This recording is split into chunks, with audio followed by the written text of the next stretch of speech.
Today on the Inside Scoop, new expert predictions from a leading national analyst. We're talking Georgia QB intel, some Michigan updates, surging with top defensive linemen in America. It's a big show. I'm your host, Josh Newberg, and let's get to it. Let's talk Georgia recruiting. The Dogs got a top 5 class as we head into the heart of 2027 recruiting, but they want more, and we're going to break it down with Georgia insider Jeremy Johnson of Dogs HQ. But before we do that, Dog fans, do me a favor. Hit subscribe. We are going to be busy here on this channel talking UGA recruiting all offseason long. So jump on board and hit subscribe. All right, let's bring in insider Jeremy Johnson, Dogs HQ. Like I said, top 5 class right now. But at the top, you got 2 studs, Kamon Spell and Dante Wright. Kamon Spell from Pennsylvania, Dante Wright from California. How hard is it going to be to hold on to these guys throughout the entire cycle? Can Georgia do it?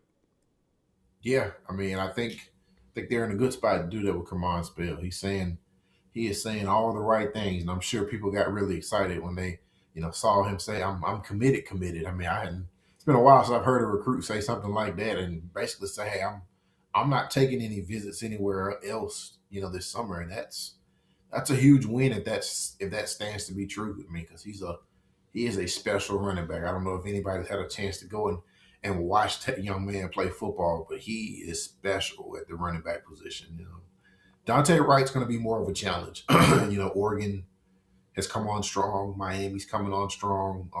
He's a guy that's on the West Coast, so I mean, it's really hard to cross that country and get to Georgia when, you grow up in California. And, I know he has a really, really good relationship with Coach Dante Williams. I believe Dante Williams coached Coach Dante Wright's father in junior college. So there's a really, really close connection there. And I know Georgia really wants to hang on to him, but it's going to be a battle. And I do think they have a shot to keep him as well. And he really kind of seems to like the culture, the development opportunity to be at Georgia, to be able to.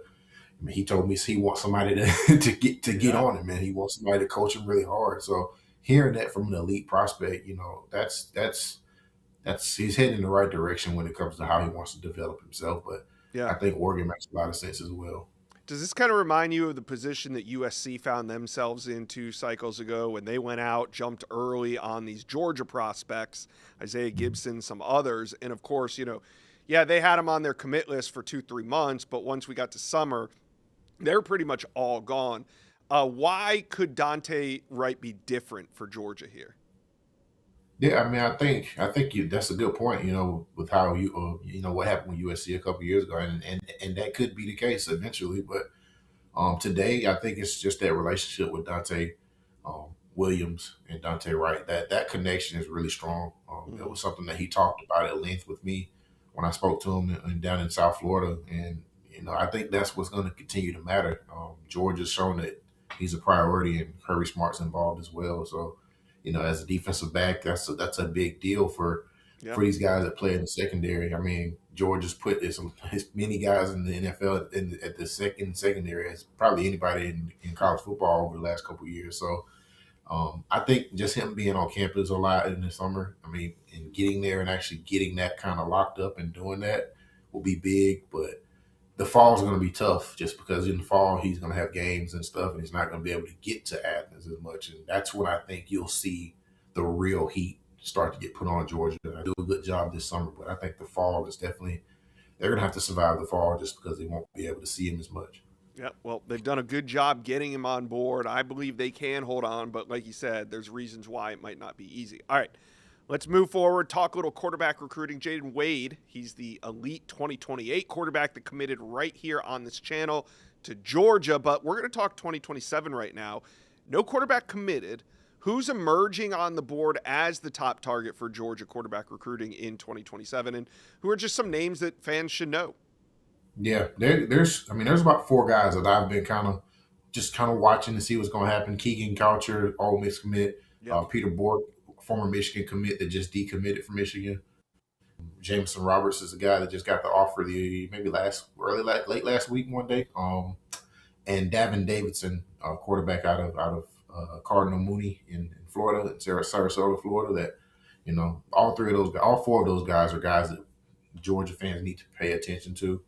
All four of them are different quarterbacks, different types of quarterbacks. They're athletic, but they all have big arms. But they all play the game a little differently. So um, I think all of them will be on campus at some point in the spring, and that's going to be kind of where the metal hits the road with those recruitments. And I do think Georgia will, push to land one of those guys. And I mean, obviously with Jaden Wade in 2028, they want to keep him, but you never know what's going to happen 2 years from now. So it's, you got to go and try to land one if you can.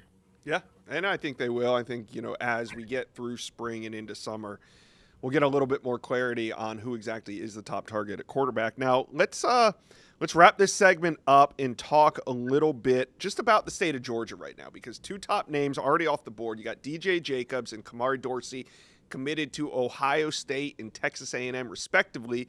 And right now, those are, at least with the Rivals industry rankings, the top two highest ranked players in the state of Georgia already committed to out-of-state schools. So is Georgia one out of it with these two? And how well do you think they'll recruit the top 10 players in the state this year? I do think Georgia's still in it with Kamari Dorsey. I think they're a little bit more on the outside with DJ Jacobs just because for one, they just lost their outside linebacker coach. He just went to the Dallas Cowboys. Chidera Uzodiribe just left. So it's a new relationship that they would have to form there. And I do think there is some separation between, you know, Ohio State coming in and really showing that love early on for DJ Jacobs. And, Yeah.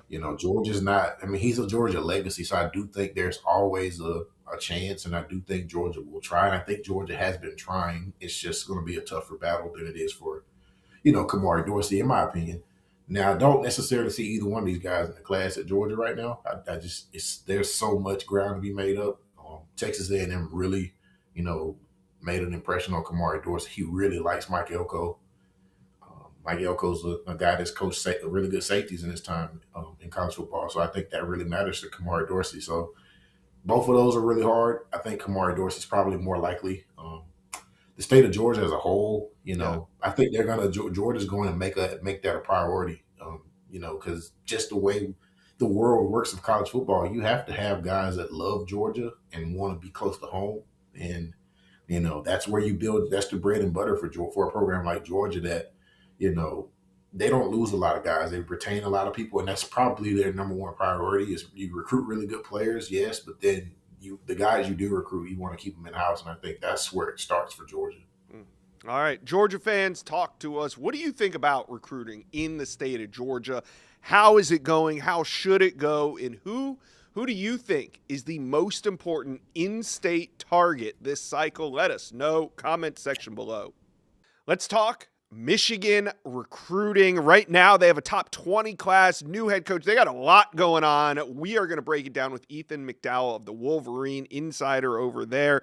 But before we do that, Michigan fans, it's going to be an exciting offseason. It always is, but this one is really going to be fun. Make sure you guys hit subscribe to the Rivals Recruits channel. We're going to be here talking Michigan recruiting all offseason long. All right. Let's bring in insider Ethan McDowell of the Wolverine. And with the departure of quarterback commitment Peter Bork, we're going to restart Michigan quarterback recruiting. So let's talk about it. Who are the names Michigan fans need to know at the quarterback position moving forward? Yeah, so Josh, there's two guys right now. It's going to be Camden Lopati and then Dane Weber, both guys from out west, two guys that this Michigan staff was recruiting hard when they were at Utah. For Weber, Utah was his first Division I offer. Camden is a Salt Lake City kid who knows the staff extremely well before he committed to Illinois. They're looking hard at both of those guys. Even when Peter Bork was committed to Michigan, they made multiple trips out to see them, meet with them, do in-home visits. They saw Weber work out. Like they were prepared in case Bork decided to look elsewhere, and they moved fast, offering both those guys and fully expecting both those guys to get on campus and have very substantial interest in Michigan. Are you expecting any more communication with Bork, or is both sides kind of moved on at this point? From what I've heard, nothing's off the table with Peter. He just felt that he needed to go to other schools, and he didn't think that was fair to do so while he was committed to Michigan. So I don't think Michigan is completely off the table. But Josh, if I'm being frank, I'd be a little surprised if he ended up back in the class. I'm expecting Michigan, frankly, I think Michigan's quarterback for the 27 class will either be Lopati or Weber. Yeah, hey, sometimes quarterbacks don't want to take visits while they're committed. We saw Jared Curtis last year, committed to Georgia early, decided he wanted to take visits. I'm going to wait until I take those visits, then I'm going to commit. He committed to Georgia again. Oh, but wait, then he flipped to Vanderbilt at the end. Never mind. That's a bad example. All right, moving on. New defensive line hire Larry Black coming over from Vanderbilt. How is this going to affect defensive line recruiting for Michigan? What's been some of the reaction from guys like Marcus Fakatu, George Toya, and some others? Yeah, I mean, replacing Lou Esposito in the defensive line room was a tall task. I mean, he was probably, top 2, maybe even number 1 best recruiter on staff, right? Everyone loved him, especially like in Chicago, in the Midwest. He had such good connections. And I mean, Coach Black is probably one of the best case hires they could have done. Just instant momentum with some of the top defensive linemen. We haven't heard a lot from Marcus or George yet, but their defensive ends coach, Lewis Powell, is someone that was involved in both those recruitments, I believe, and expect him to play a big role. Again, both those guys should be on campus in the spring. Yeah. Both have been top targets for a long time, and expect Michigan to be in the mix there. What stood out to me the most, Josh, though, is how much momentum he instantly built with new targets. There's one guy, Xavier Muhammad is one guy I was talking with yesterday. I think he's number 120 in the country, comfortably in the Rivals 300, and he is going to be on campus in the spring. He's very, very interested. Someone out of Houston that Coach Black had been down to see him in January. And then the big guy they're going after right now is going to be David, and I'm sorry, I'm probably going to mispronounce his last name, but Folo Rancho out of Chicago, just an elite defensive lineman, at number 13 in the country, right on the cusp of that 5-star range right now. And Michigan offered, and immediately they jumped into his top 8. He's someone that I think Michigan could really surge for. Coach Black is just really good at building relationships and building them quickly. I think that's going to lend itself well to his first few months in Ann Arbor here. Yeah, and he's doing this during a dead period, so he's not allowed to make any face-to-face visits. No recruits are able to come to campus yet. So we think when this opens up in about 2 weeks, things are going to start heating up on the defensive line for Michigan recruiting. All right. Let's move to wide receiver recruiting, always a point of emphasis during the offseason for Michigan. So who are the early names that Michigan is in good shape with right now? Well, the number 1 guy that you're always going to hear mentioned with Michigan is Dakota Garant, right? He goes to school right down the road at Harper Woods. Has been to Michigan probably upwards of 20 times at this point. Close with Bryce Underwood. His god brother, Jacob Oden, is on the team right now. His high school head coach is an alum and his godfather.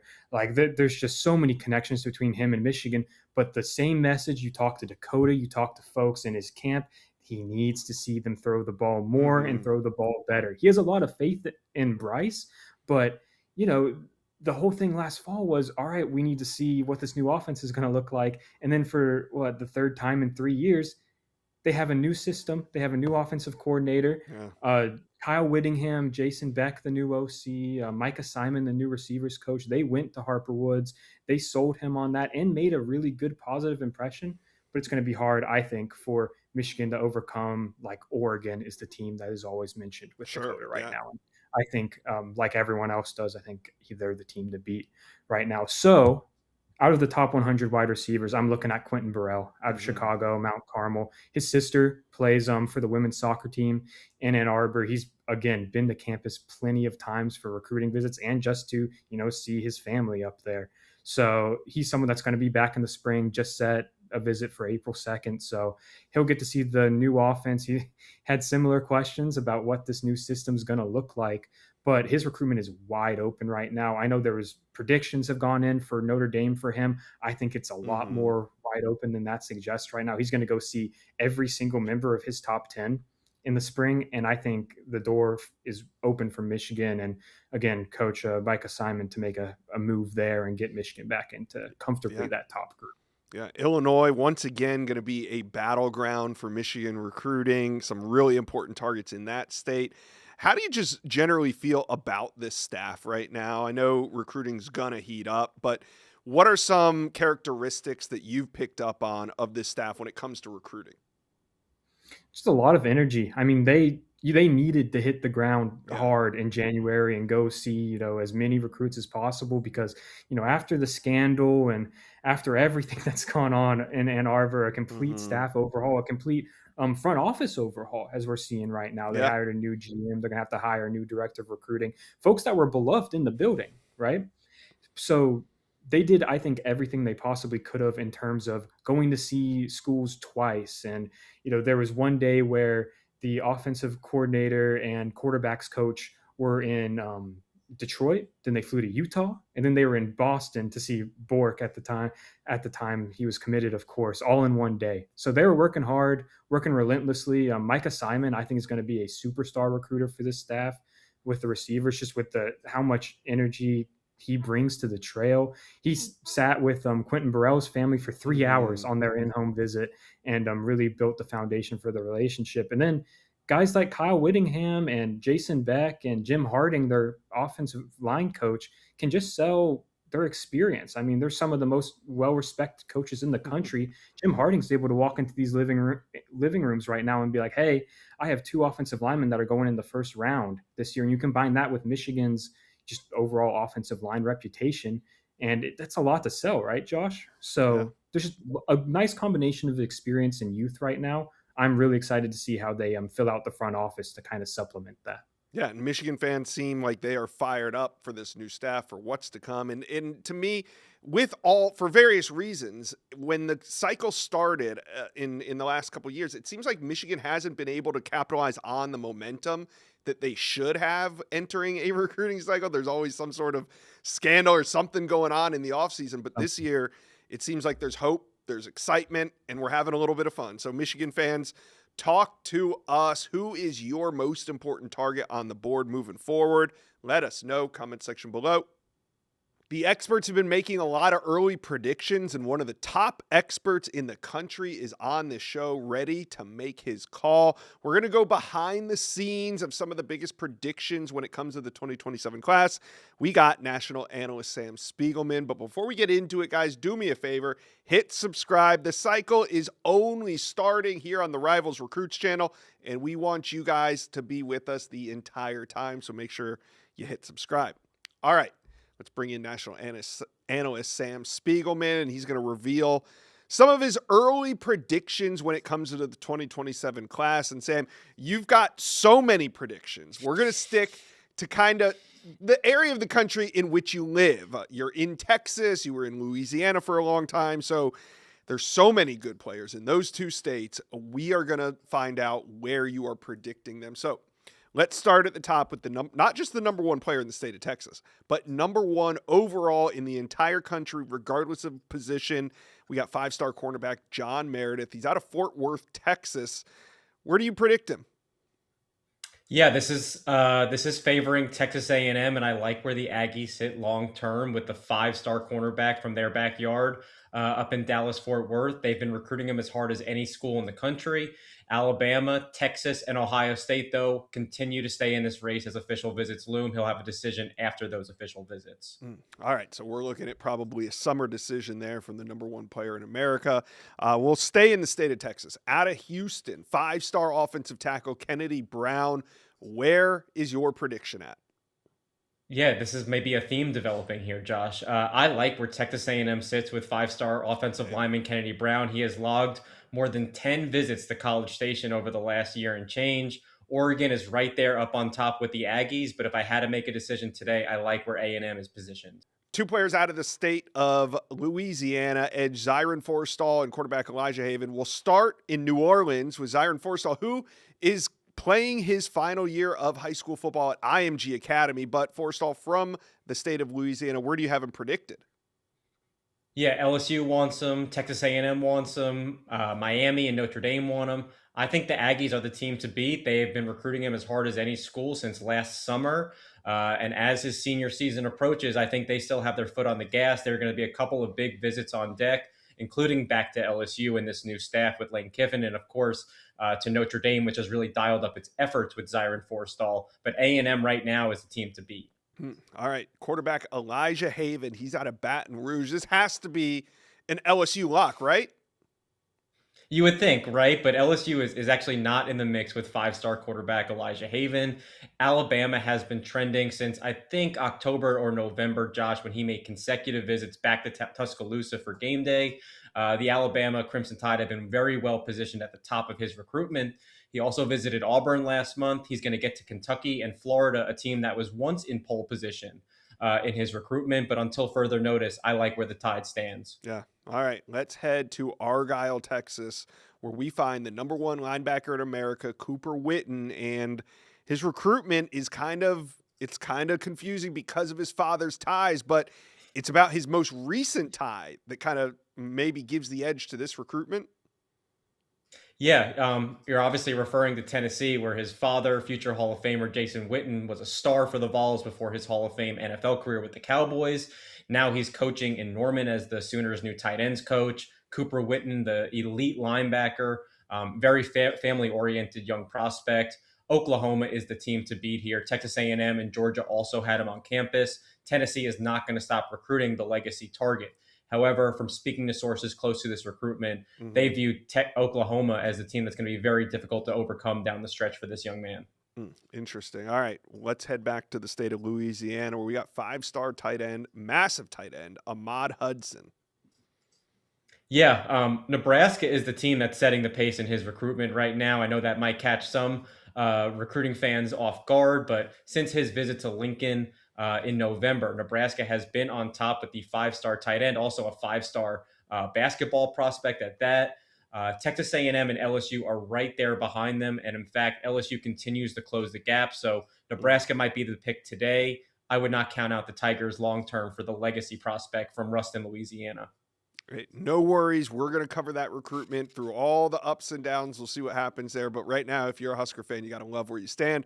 Let's talk about another five-star interior offensive lineman. This one, Albert Simeon from Lake Charles, Louisiana. Where do you have him predicted to? I haven't predicted the Texas A&M, which has been at the top of his recruitment. He's made about half a dozen visits to College Station since last summer. They continue to recruit him at a very high pace. LSU and Notre Dame are two more schools that are really very much in play with Albert Simeon. He's going to get back to all three of those contenders and more this spring, but long-term, all three of those schools are in line for official visits. That seems to be the group chasing Texas A&M at the top. A lot of Aggie predictions here, Sam. Does Texas A&M have a legit shot at the number one class in America?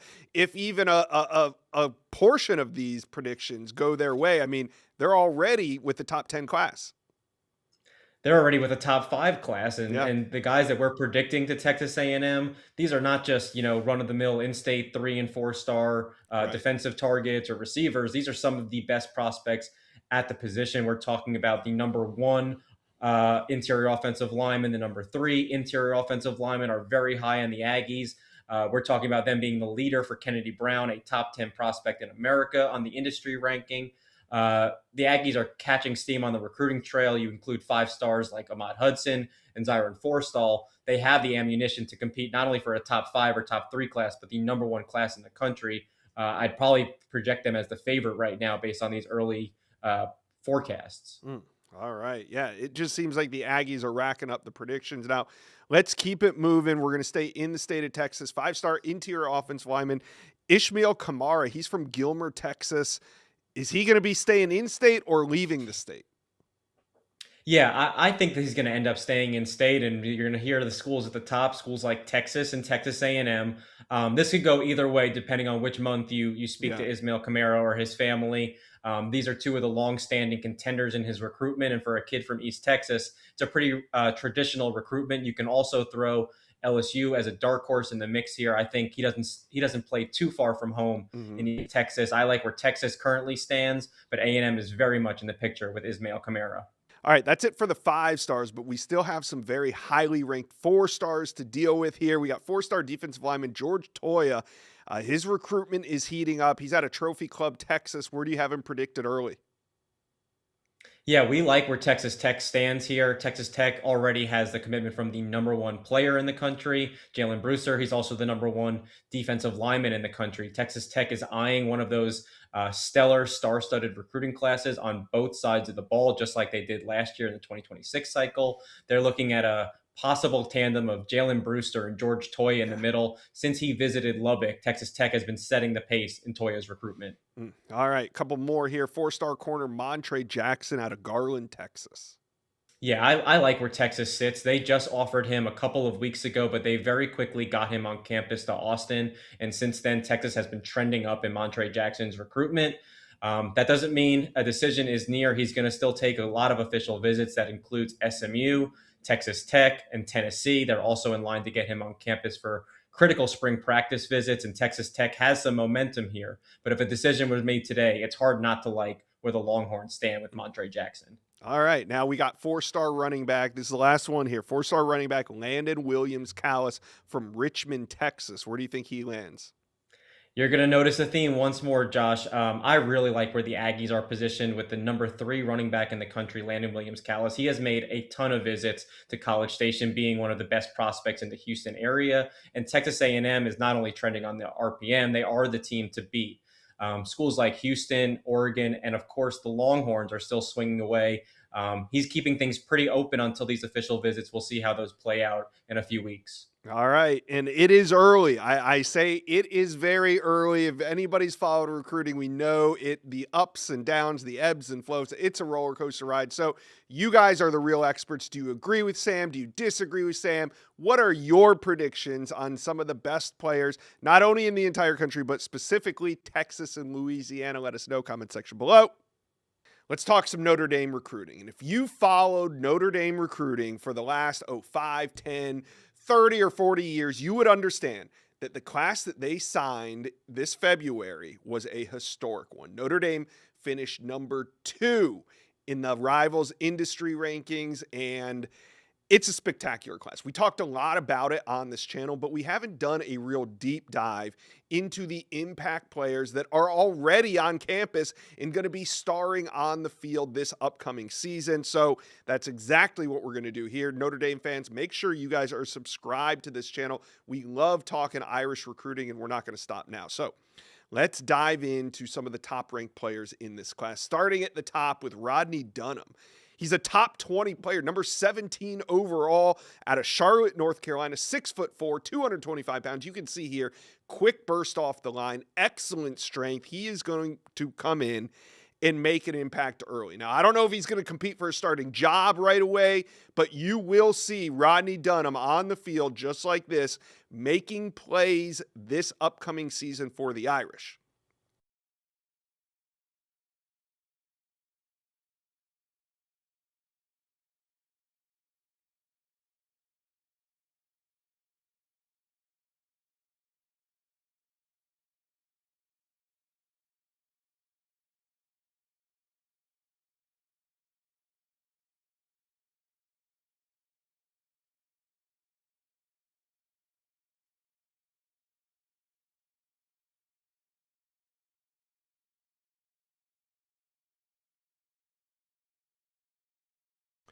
Up next, we got another top 5 player at his position. Number 3 ranked tight end in America, Ian Premer, 6'5", 225 pounds. He's out of Great Bend, Kansas, and he comes in not only to be an inline blocker, but to be a mismatch on offense. Great hands, great size. He is going to be a favorite to whatever quarterback is throwing to Ian Premer.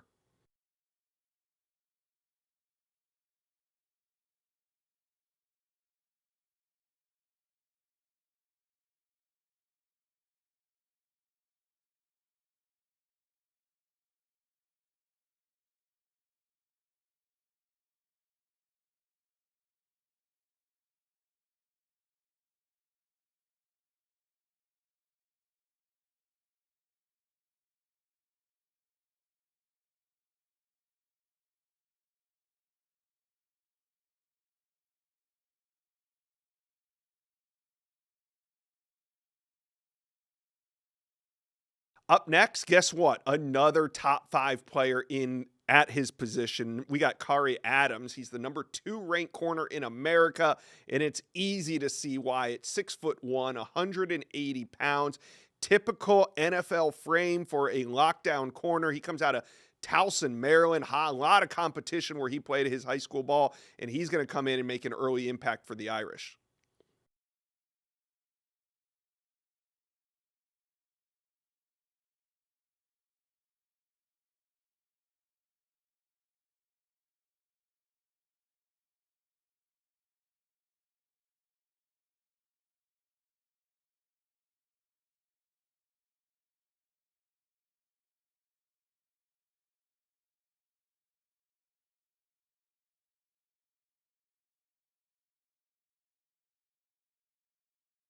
We can't talk Notre Dame recruiting without another top 5 player at their position. This one, Joey O'Brien. With a name like Joey O'Brien, how could he not end up at Notre Dame? Now, he almost didn't. Penn State, Oregon, Ohio State. There was a lot of teams involved for the number 3 ranked safety in America out of Glenside, Pennsylvania. He signed with the Irish, and I expect to make an early impact.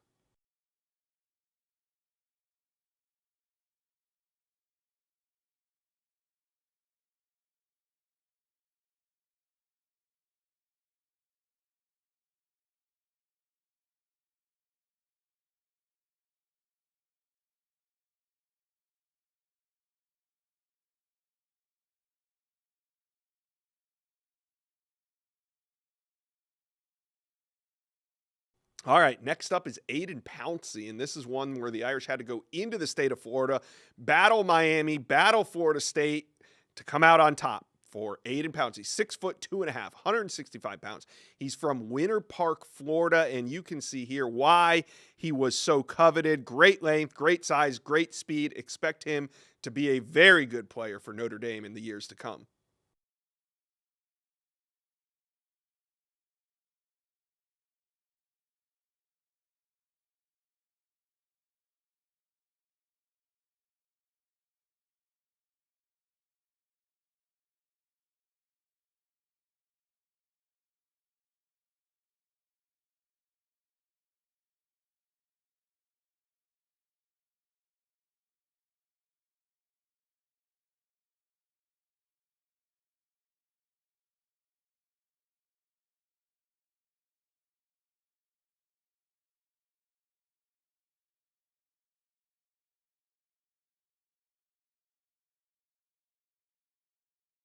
Up next, we have Ebenezer Ewatade, and along with Rodney Dunham, what an edge class for Notre Dame. These two players are going to bookend that defensive line for years to come. They are going to be an explosive duo off the line. They are going to create a lot of havoc for opposing quarterbacks as they strap it up for Notre Dame. I expect both of them to make an early impact, and here you can see why.